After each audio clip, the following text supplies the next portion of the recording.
Isa rin siguro yan sa isang dapat na matutunan na siguro kung ang away niyo mag-asawa, wag ipapakita sa anak, no? Kasi para hindi katulad niya, para hindi nga magkaroon ng parang magkakaroon ng ano ba tawag doon, yung magkakaroon ng ibang ang bata kapag nakikita niya na lagi nag-aaway ang tatay, ang nanay, ganyan, nawala, di ba? Nagkakaroon ng trauma, ganyan. So, maganda rin talaga yung ayusin ng mag-asawa ang problema nila nang sila na wag idadamay ang mga bata para hindi masira ang respeto nila sa kanilang magulang. Ayan. Kaya at least ating bayaning martir, ayan, ay meron ka rin na ibigay na aral sa amin sa mga ginawa mo. Ayan, na meron kami nakuhang aral sa iyo.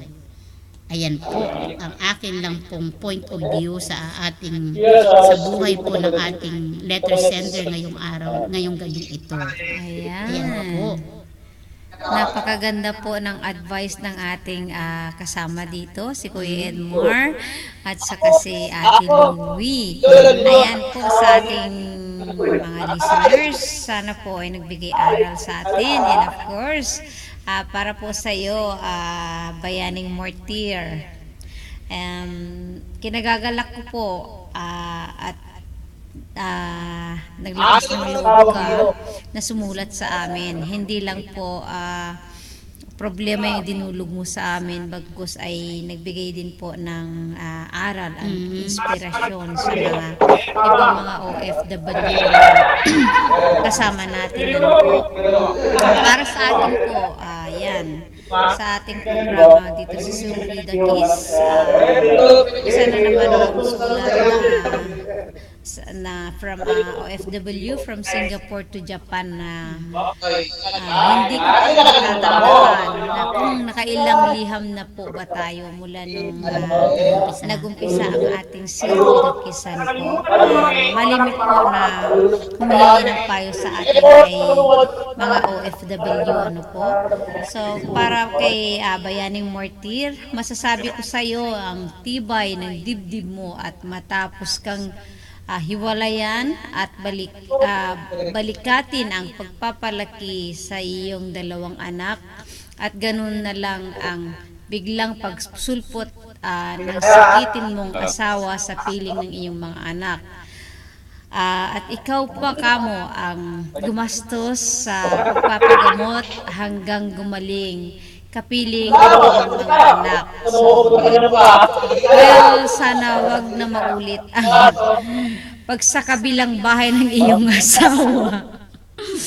At yes,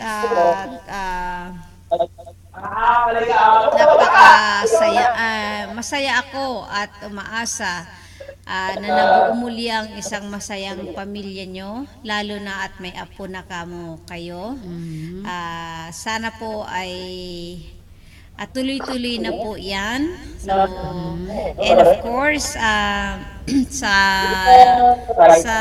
say kay Kuya kako na lang na hindi naman binanggit ang pangalan, ay sana din po ay isang leksyon sa'yo na at yung ibinigay na tiwala sa iyo ni Bayaning Martir ay bigyan mo ng halaga, dahil minsan ang tiwala pag nawala yan ay napakahirap ibalik, at maswerte tayo at binigyan ka ng pangalawang pagkakataon, di ba?